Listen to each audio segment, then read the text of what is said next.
And you said that, man.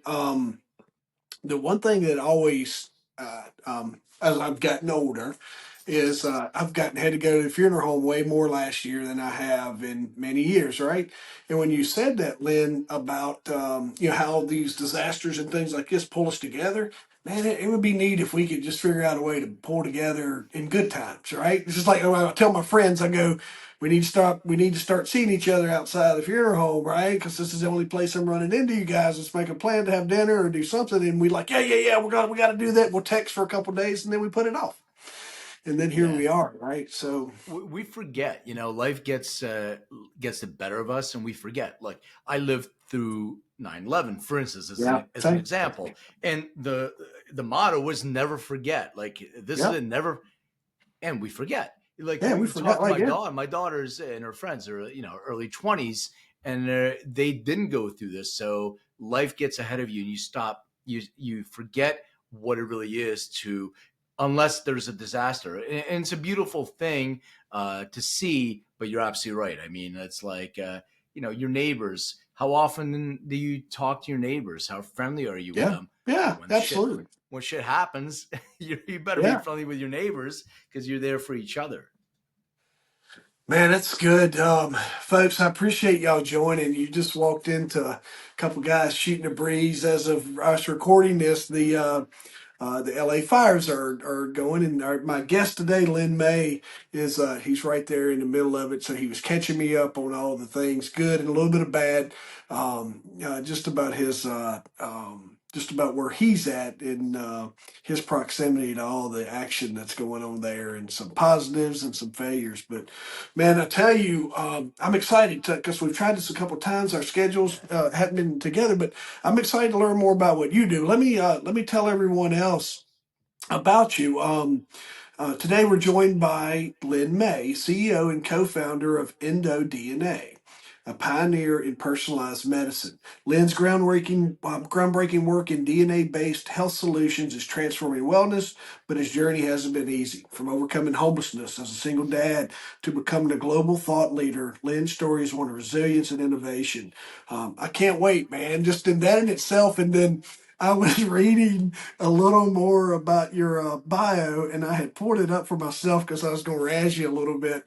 All those things, DNA, thought leader, all the things that's in the world, and it's like a question that we could always ask Lynn is, let's talk some music, right? So I was like, heck That's yeah, it. man. He can go from all sorts of top. You're like me. You just tell me what you want to talk about, and I won't shut up for hours, right? It's the ADD. The ADD kicks in, man, and that's it's whatever motivates you, whatever gets you dopamine going. Yeah. Man, thank you for being with me today. I appreciate it. But and I wanted to lead off here just with a remarkable journey, reading about you, learning more about you, from overcoming personal challenges like homelessness to becoming a leader in personalized medicine, which I want you to explain to us. Hmm. Share those pivotal moments that help shape your path and inspire you to create EndoDNA, and just let us know that journey of what kind of got us to where you are, man. I'm excited to learn. Yeah. So I'm an immigrant. I was born in Lithuania, and my parents came over when I was like 6 years old, and I grew up in Philly. And I was the kind of kid that the teacher would call on, and I would be spacing out. I would be thinking about something else, always in my head. And then I became disruptive in class and all that stuff. And when I was a teenager, I got diagnosed with ADD. I didn't have the hyperactive part, but I was always like floating elsewhere, and they put me on prescription medication. And I can't say it didn't work, but it made me not feel connected to a sense of self. Yeah. And I was hanging out with some older kids, and they're like, "Hey man, do you want to smoke a cigarette before class?" I was like, "Cool." I get to hang out with the cool kids, smoke a cigarette. Never questioned why they only had one cigarette. So they passed the cigarette around, and it got to me, and I took a drag of it, inhaled, and it didn't taste like the cigarette that I tried before. So I took another one, and they were laughing at me. It was cannabis. They filled it with weed, Yeah. cannabis, and they were laughing. And I was like, "What?" And they told me. I went back to class, and the windows that are open in my head started narrowing, and I started being able to focus. So I never really thought about it, and I would consume cannabis here and there. It wasn't the easiest thing to find at that time when I was a kid. And I don't advocate this for anybody, but this was my experience. And my parents kept catching me after a while, so I stopped taking all the prescription medications, and that was my experience. And then when I was in my later teens, my parents caught me again. They ended up calling the cops on me, trying to have me arrested. And after the cops didn't do anything, they kicked me out of the house. So that was Mm. my homeless era. I had So, so much. Lynn, tell us for perspective, what year are you talking about? Get This is 1989, I All think. right, so just 88, so our guests know, 1989 smoking pot was not a cool thing. There was well, not. it was It it may was have a been in cool thing, but California. it was cool, but it was legal. It may have been in California, but most parents were not. I was in '89. I was just going into high school. Just proximity to marijuana was absolutely something that was not cool, not accepted. Now it's more like we're at Virginia, where you're at in California. It's retail availability's there. There's all sorts of different how things have changed since 1989. So I wanted to interrupt you just so our guests know we're not talking about 2 weeks ago. We're not Oh yeah, talking about, we're talking about during a time when it just wasn't, it wasn't as socially accepted as what it is now. So yeah. keep going, man. So there's your homelessness kicked out of the Yeah, house. yeah. So we're old guys, but in the first state, 1996 was the California passing the Medical Act, so it's still years away from that too. Yeah, But yeah, so I had some money, I had a car, it was beat up, I had some clothes with me. I stayed in motel rooms until I could couldn't afford it, so I crashed at people's couches.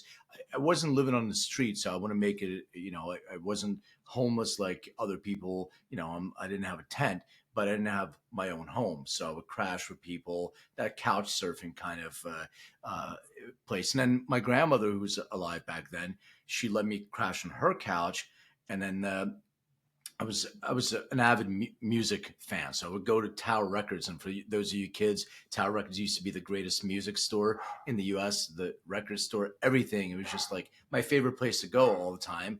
And I needed a job. My grandmother said she would give me money for down payment on my apartment or a security deposit, but I had to get a job. And I was just finishing high school, and I was going to college actually my first year, and I had to pay for everything. So I went to Tower Records, and they're like, "We have a job opening for a cashier." So I got a job at Tower Records, and I became a music buyer after a while. But I started as a cashier, so that's that was awesome. my job. And I was going to school, and I was DJing at a. It was crazy, man. I was DJing at a strip club after the after the Yep. tower closed. So that was my other job, trying to make money. I was going to physical therapy school as well. And in 1993, when I was in Tower Records, and maybe it was 92, I went to a festival. So you get paid like $7 an hour, but you get a lot of different perks. So they gave me tickets to go to this thing called the Horde Festival, which was like Blues Traveler, Ziggy Marley, the Black Crows. So I Yeah, went to this festival, and there was a group of kids who had a banner called the Cannabis Action Network. And I came up to them like, "Hey, what are you guys doing?" Like, "We're registering people to vote." I'm like, "Cool. What else are you doing?" And they were confused. They had pamphlets. So I became the president of the Cannabis Action Network. And in that, I held a rally in '93 at Independence Hall in Philadelphia. And my keynote speaker was this woman named Elvie Musica, and she was one of the first people to get federally prescribed cannabis. I'm sure people don't know the federal government had a program, even though it was Schedule One illegal. They were still cultivating cannabis in the University of Mississippi, creating pre-rolled joints and giving it to people that needed it for their conditions. So she had degenerative glaucoma, USDA label on these pre-rolled joints. So and she was lighting them up. And then everybody crashed in my house after the rally. And in the morning, we got woken up to a loud noise. So I came out, and LB was so apologetic. I had a sculpture in my house, and she walked into it and broke it. And then she medicated, and she could see again. I realized that, wait a second, cannabis was working for my ADD, but it was also working for her degenerative glaucoma. So there's got to be something in this plant. So I started, doing a lot of research as much as I could at that time. And then my girlfriend, who is my ex-wife now, said I have to get a real job. So I went on my corporate journey. I went to work with a company called Price Waterhouse, or then it was PwC. Then I worked for a venture capital company called Safeguard Scientific. Then I became a commercial real estate broker, and I was a commercial real estate broker managing director for Keller Williams Commercial, and did that for a while. My ex-wife was an actress, so going back and forth to LA. Then we finally moved, and I was sitting in a real estate office, not licensed here yet. I was a broker. I was trying to figure out what I wanted to do, and these guys walked in, and they wanted to open up an alternative pharmacy. They kept saying to the other agent, and the guy came to me and was like, "Maybe you can talk to these guys. What do they really want?" And I asked them. They wanted to open up a dispensary. So I said, "Okay, Yep. well, I've been doing some research. Where's your paperwork?" They had no idea what I was talking about. So I helped them with their paperwork, get compliant, and everything else, and they offered me a partnership. So I came in. We opened up a dispensary called Kush Kingdom, Yeah. and I was sort of the behind the scenes guy. And we ended up opening up four more after a while. And And the this is thing that post medical, right, Lynn? This is yeah, post when they brought no, in. this is still in medical. This is 2010. So Okay. there was still medical. It was all Yep. medical.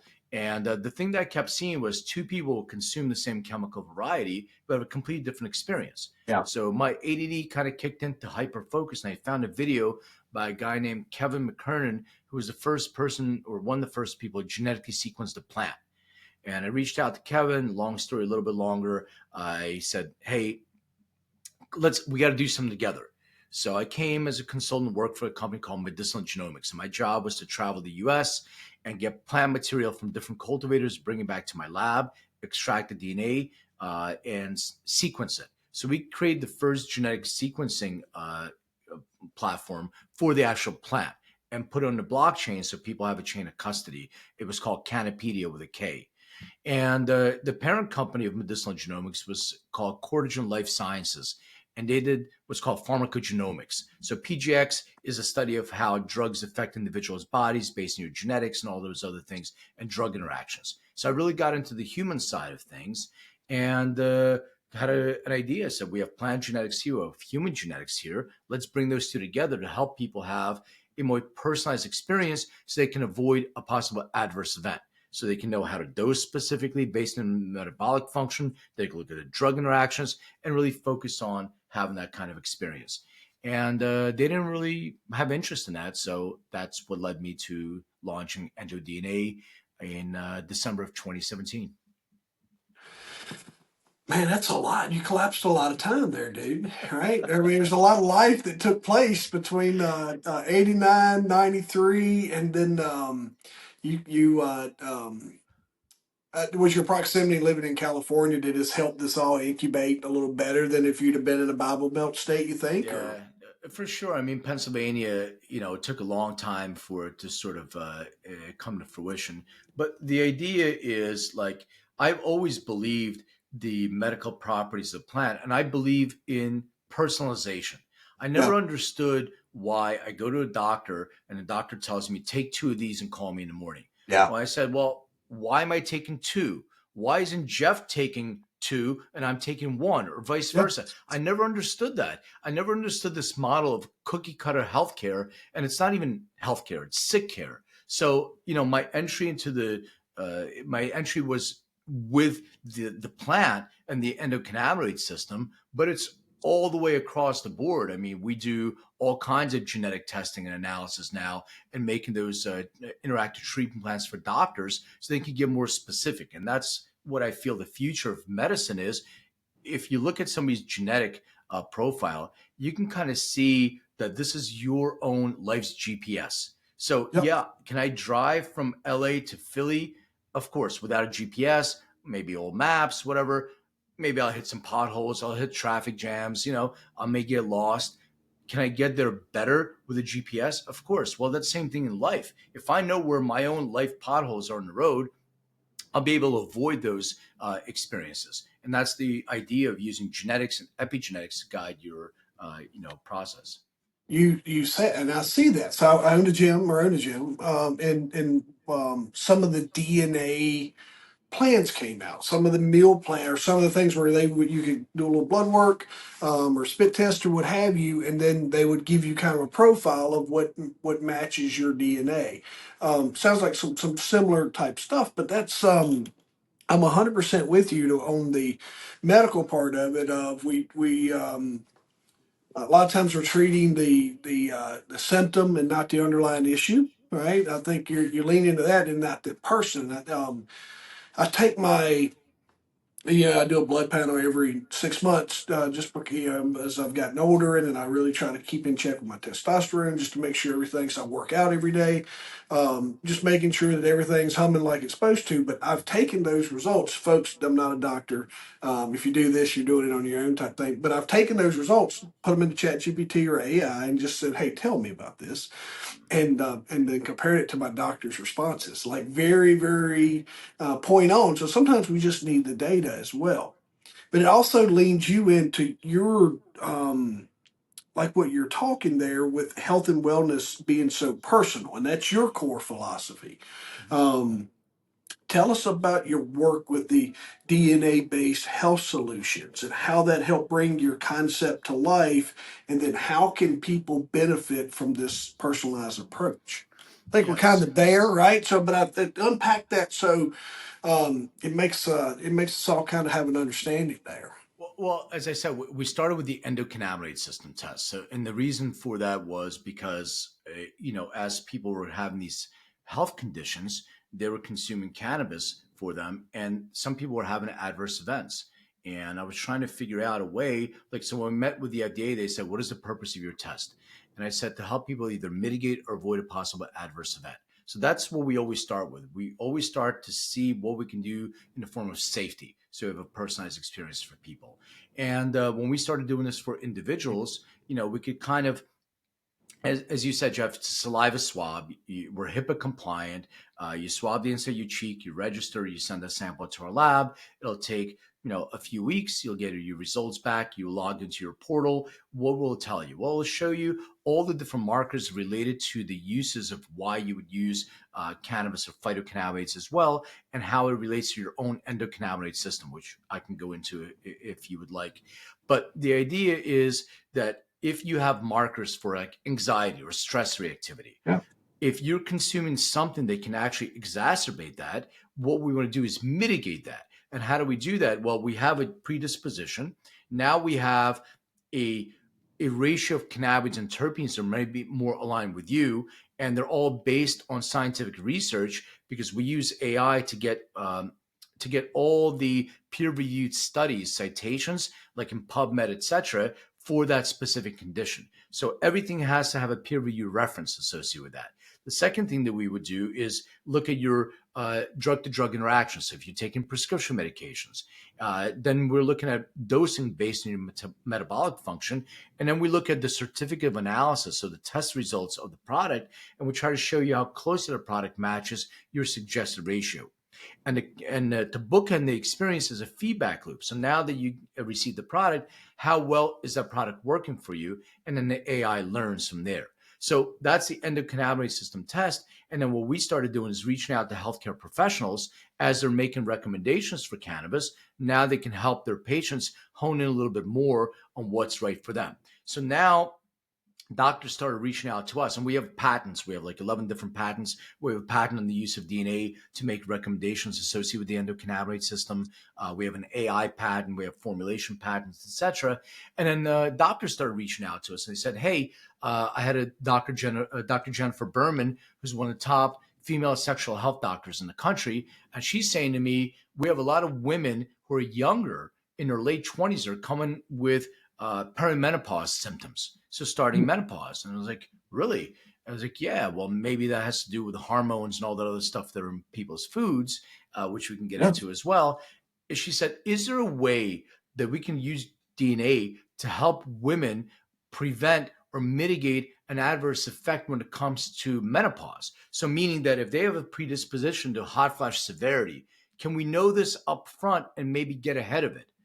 And so we developed a menopause biotype test for women so they can see that. And the idea is that there's an interactive treatment plan based on your genetic predisposition Dr. Berman and other doctors can say, all right, well, we can do hormone optimization.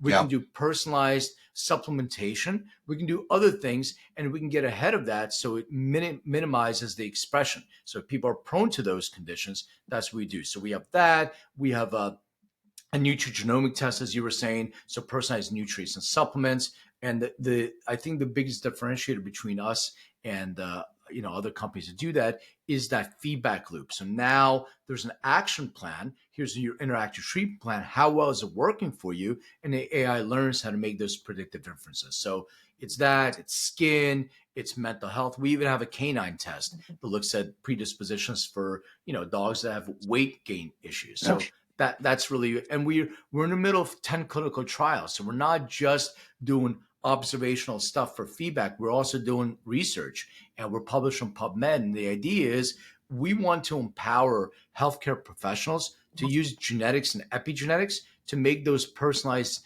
recommendations to their patients, not to diagnose them using that, to use that as part of their diagnosis. So they Yeah. would get their blood work done, as you were saying. They would get all these different things, and they can make better recommendations. And then the AI will come in and say, you know what? There's 100 people similar to Jeff with his genetics that took this protocol and showed that it was efficacious. So now we're helping healthcare professionals get those personalized experiences.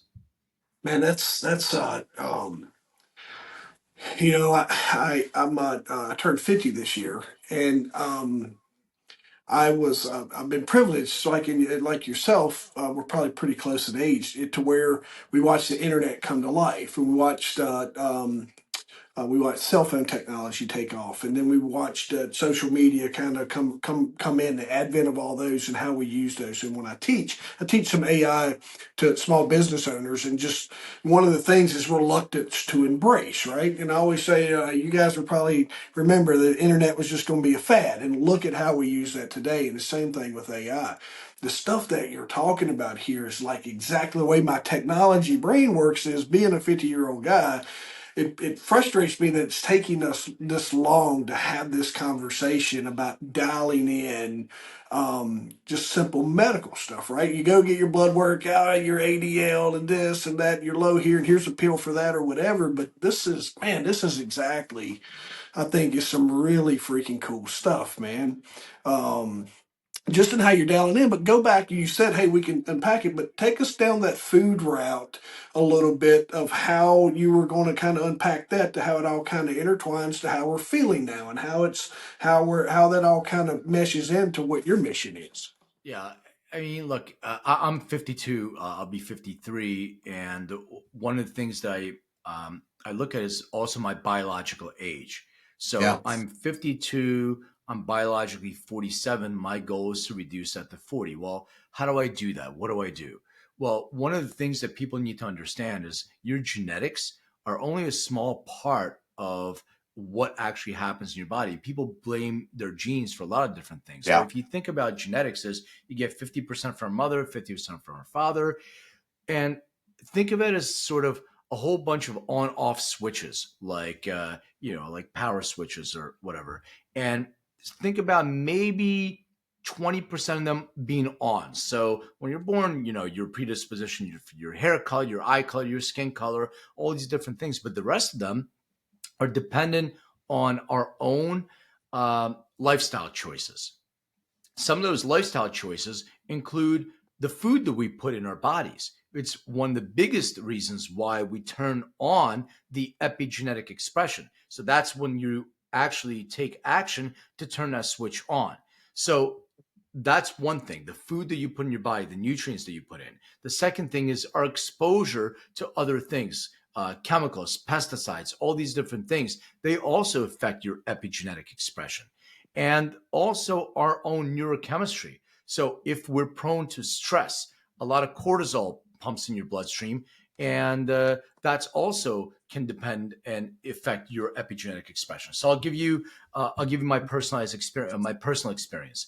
So I went to get my physical, and I go to a functional medical professional, and I'm all tattooed, but I don't like getting my blood drawn. It Yep. really stresses me out. I almost pass out every single time, and I know no matter what I do, I don't know what it is. I even got hypnotized for it. We'll see. I haven't had it done after You the haven't had it hypnosis. done yet? Yeah, No, no, I'm that's awesome. scared. I'm scared of it. Folks, if I you're mean, not looking at Len's got sleeves on his arms and stuff like that. So yeah, yeah. I can totally see the doctor being like, "Are you shitting me right now?" Yeah, what do you mean, man? What's the big deal? I'm like, you don't even know. I'm a big baby when it comes to this stuff. So I remember last year I was getting my physical, and I was getting my blood drawn, and I hear in the back. First of all, they asked me, "Did you drink any water?" No. Oh, you're supposed to drink water. I didn't know. Okay, they gave me a water. Then I hear in the back, it's like somebody's yelling for somebody to come in the room. I guess I was sliding off the chair Yeah. already, and they're like, "Oh, all right, we like give you some juice." They gave me some juice. They're like, "Oh, we have to go back in and finish." I'm like, "Oh shit, what do you mean? I thought you were done." Like, no, I we can have to do this pull it while I'm out. passed out. I passed out for a Yeah. reason. All right. We had to pull it out because we thought you were going to slide. All right. So they got all that done. So I got my results back, and I'm talking to my doctor. She goes, your blood glucose level seems high. And I'm like, that's interesting because I don't eat sugar. I haven't eaten meat in 16 years. I don't eat sugar. I eat fish and all that stuff. So I'm pretty healthy. And she goes, I think it may be based on the cortisol level that was secreted because of the stress. And Okay. that turned your blood glucose level higher. She goes, if you're really concerned about it, I'll prescribe a glucose monitor. You can wear that for a few weeks and see. So it's like, yeah, let me see that. And it was nothing. It was exactly what she said. It was that Yep. stress. But I was thinking about it. What if you go to a regular doctor, insurance-based doctor, and they get your labs and they see blood glucose level? They're going to give you a pill for that.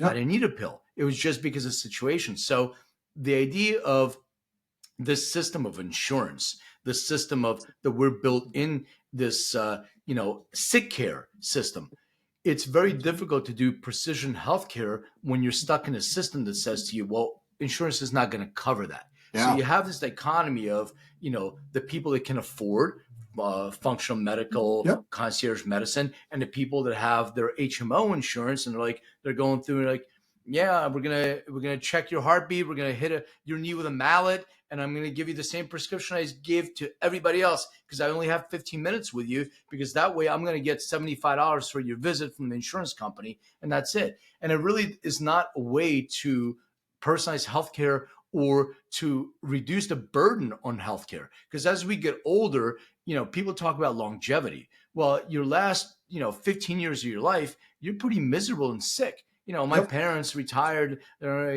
here and they want to travel. My mom is like, she can't travel now. So you missed your opportunity to go and enjoy the rest of your life because now you're sick. So we have to expand health span, not only lifespan. The way to do that is get ahead of all these conditions expressing themselves. And that's why, we feel pretty strongly that we can help healthcare professionals make those decisions. So they can prevent some of these conditions from expressing themselves.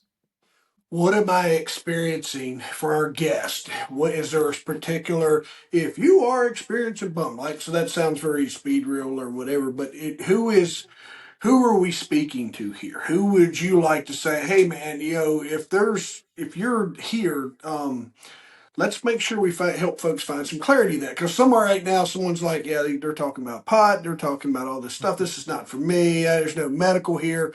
But I see it just because of my willingness to embrace and find these new technologies and the interest that I have in just the same stuff that you're doing.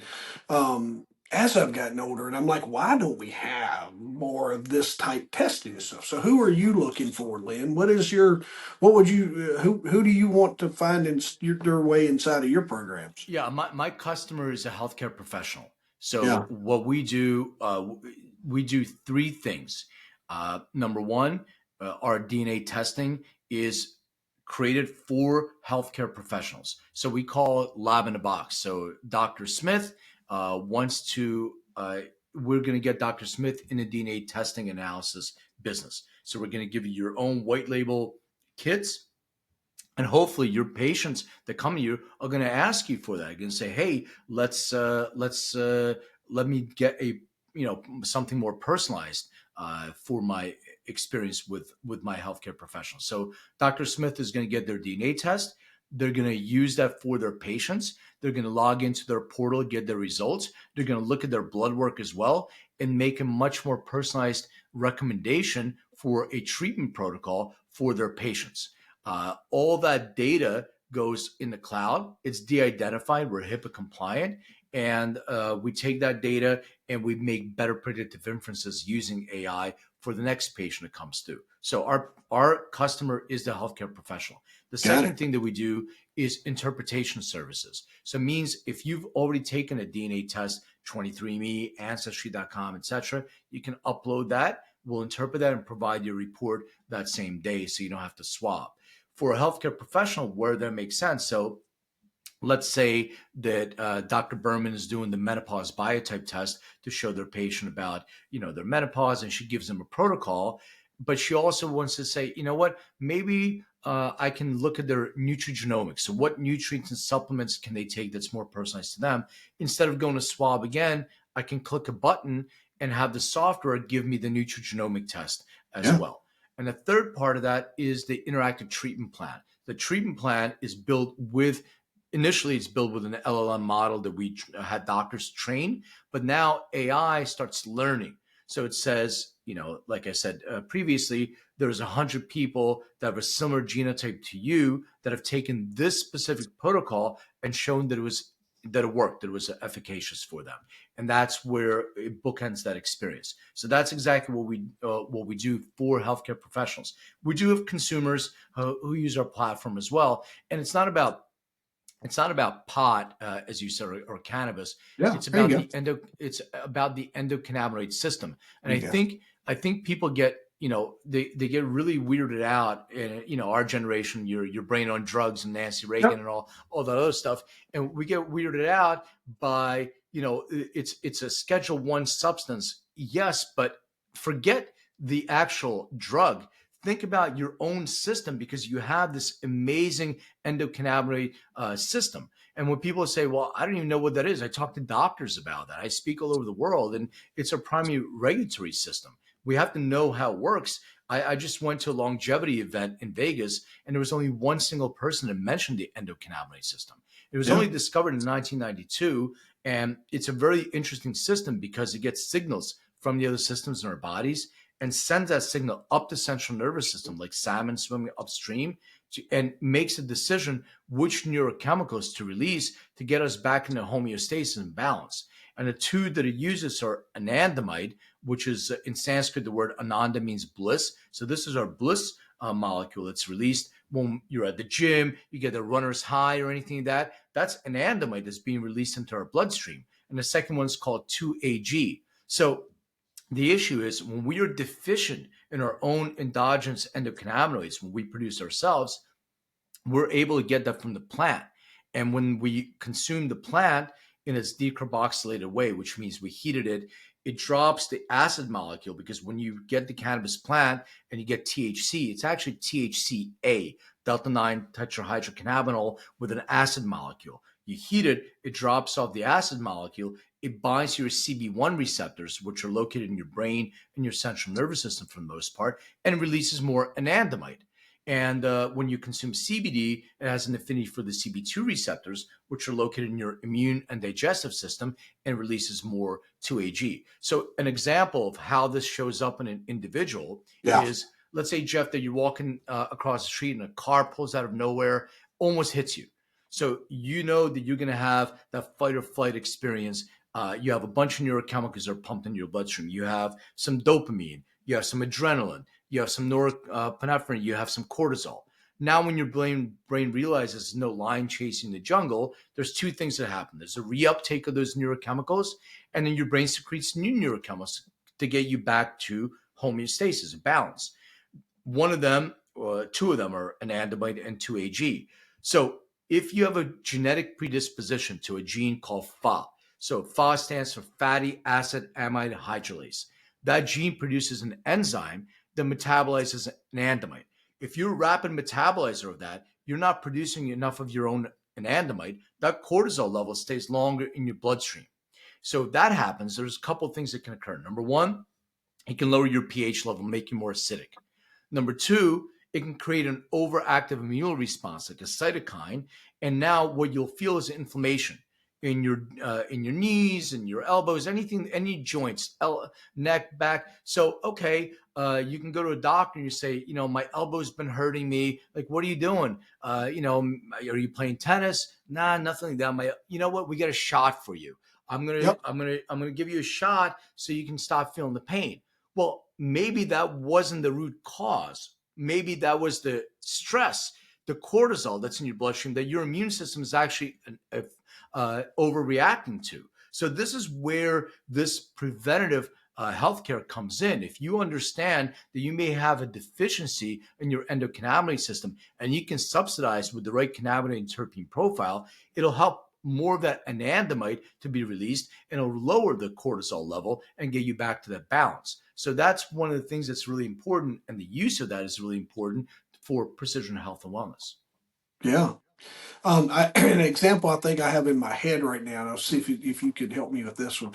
Like at the gym, I would have someone come in and be like, "Hey Jeff, I tweaked my shoulder, doing some presses the other day." And if they would come back in more, I'd give them a week. But if it was over a week and a half, whatever, I'd be like, "Hey, you got something. You got inflammation. There's something else going on that's causing your body not to heal." Similar stuff, or am I totally off Nah, kilter? similar stuff, man. And my mom always told me, she's like, stress. Everything is caused by stress. Yeah. She's right. But I always like, I'm the why guy. I'm like, but why? Right. Why is it caused by stress and how? Like, what's the mechanism that works? Like, yeah, I get it, but what is actually happening in your body? And when you realize that your own neurochemistry may be working against you, now you're out of balance. It's the same Yep. thing as you go in the gym. If you're going to be working out, one dumbbell and the other one is not working, you're going to be out of balance. You're going to have bigger bicep on one arm than Yep. the other. So everything is about balance. And when you're able to find exogenous, means outside of the you producing itself, exogenous substances that mimic or are similar to what you create yourself, well, great. I mean, that's a lot of herbal medicine. That's a lot of the medicines that we have today. What happened was they were herbal medicines before, and they became synthesized by a pharmaceutical company, maybe removed some of the other additives that were effective, but they became synthesized and became drugs. So we have, people telling us, well, this drug is a good drug, but this drug is a bad drug. I'll give you another example. Cocaine. Not advocating drugs in any way, Schedule 2, but we use that. We use it for medicinal purposes. Yep. And how does cocaine work in an individual's body? Like, oh, the cocaine, this is bad. It's addictive. It's not the cocaine. The cocaine is a ligand, because what happens is when you consume cocaine, it binds to your dopamine receptors, squirts 100 times more dopamine than normally you would produce, blocks the reuptake of the dopamine, and you're like, holy shit, this is great. And all of a sudden it goes, and your brain says, that's interesting. I'm going to conserve energy. So what I'm going to do is, I like the dopamine. I'm going to send a signal for you to get more of that. So I don't have to produce as much dopamine myself. You can get it from this exogenous substance. So Right. it's the dopamine that you're dependent on and get addicted to, not the actual cocaine itself. And people need to start understanding how different substances work within our bodies. We trust, and it's great. We should trust our healthcare professionals. They're trained.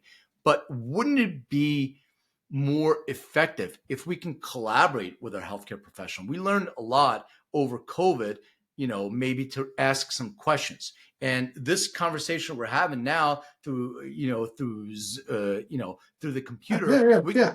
we can have that with our doctors. Telemedicine Yes. became a prevalent thing. But I would want to have a collaborative conversation. They know a lot more than I do, but I know a couple of things. Let's work together to make Yep. sure that I have a plan to prevent some of these things from actually expressing themselves. And that's what my mission and goal is. It's a great mission. I've noticed a lot of doctors are operating inside of a box through their hospital's SOPs or whatever that might be, that they're not willing to step out into this realm. But there are doctors out there that do, and that are willing to work in this. No different than TRT.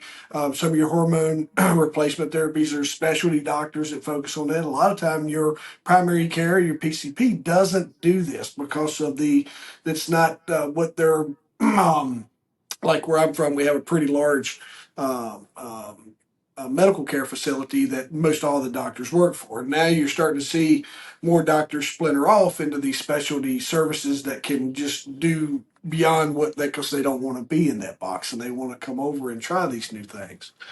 Um, Dude, that's awesome, man. Well, the other thing is it's cash versus insurance.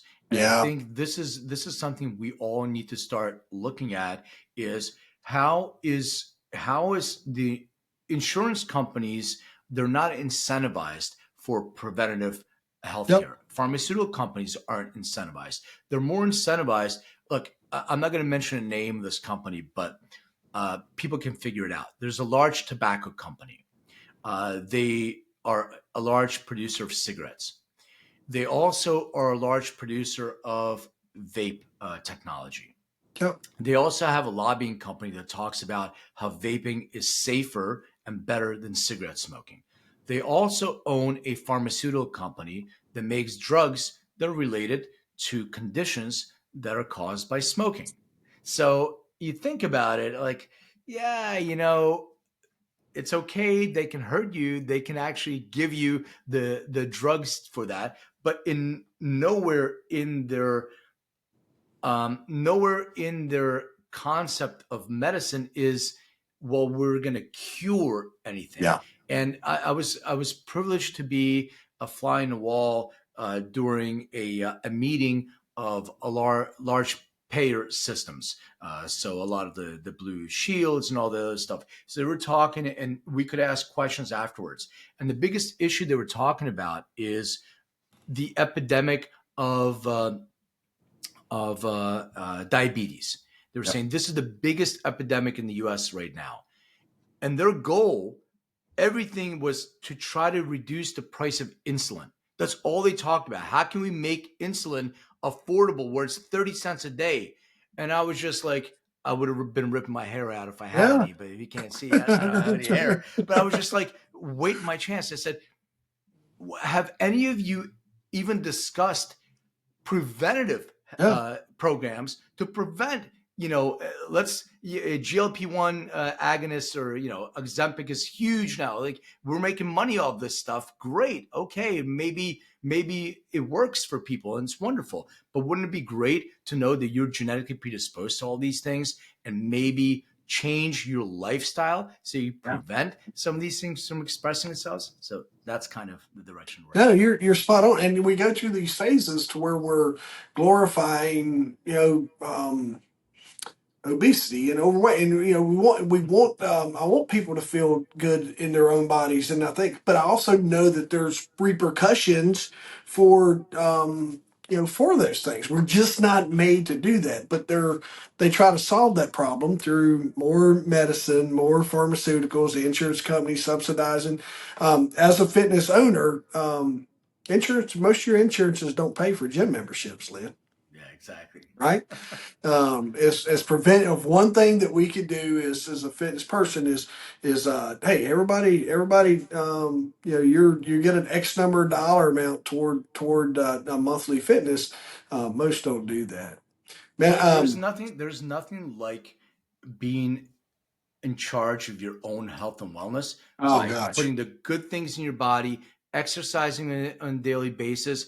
I mean, we're in a moment in time right now where we're focusing on longevity and health span as a disease. I was at this conference called A4M, and there's so many incredible things. There now are doing a clinical study on curing blindness, and they can do that with genetic and cellular technology. They can address cancer cells in a completely different way.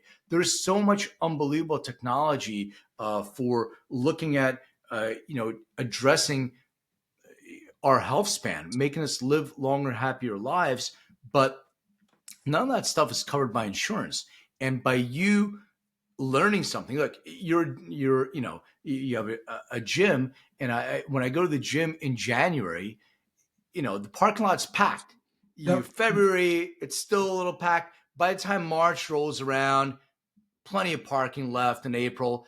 So just because you learned something, you read something, you have to create a discipline for yourself to implement that. A doctor can only see you once in a while, write you a script and all that stuff, but you have to take power into your own hands. And by the more you know about yourself, the better you can, the better you can be to create your own, programs to be on top of that. But it takes discipline. Yeah. For me, giving up sugar was not the easiest thing in the world. I still get sugar from, I have a food that converts to sugar once in a while, but it's a hard thing to give up. It creates, you have to create a mindset and give yourself, the carrot is bigger than the stick, or whatever motivates you. Maybe the stick is bigger than the Yeah. carrot, but you have to take ownership of your own health and wellness, because nobody else is going to do it for you. Yeah, nobody's coming to save you. That's always the analogy I always used. That's great. That's great advice. Hopefully you and I can catch back up and just do a 6 months out or whatever. Just me and you just catch up. It's here's what the best episodes, the best conversations that I've had is just a conversation. And I think that's exactly what we've had today. Is I got to learn from you. If I can see, my eyes mess with me, but you got on your Aerosmith shirt, right? That's right. Yeah, got some Aerosmith. So Mhm. take me to just for our listeners, and one of Lynn's passions is music. Yeah. Take me to your favorite old, and then give us your idea who your favorite new, who your new music or your new artist is that you're listening to, as we close out here. Yeah. Favorite old changes all the time. I mean, Yeah, same. I love Stevie Wonder. Like, I have songs in the key of life up here. I love Guns N' Roses, Led Zeppelin, Floyd, Beatles. Like, Yeah, Alice in Chains, all that stuff. Jazz, same. Coltrane, Miles, everything. I listen to everything, but especially blues based rock is my favorite. Oh I yeah, went to see Joe Bonamassa not that long ago. For anybody that doesn't know, I mean, spectacular. Kingfish is another one that I highly recommend everybody listen to. And even hip hop, man. I have Paul's yeah, Boutique, same. Beastie Boys here, but new artist. Um, so let me. There was I just saw a show by a sort of reggae artist called Matiz Yahoo.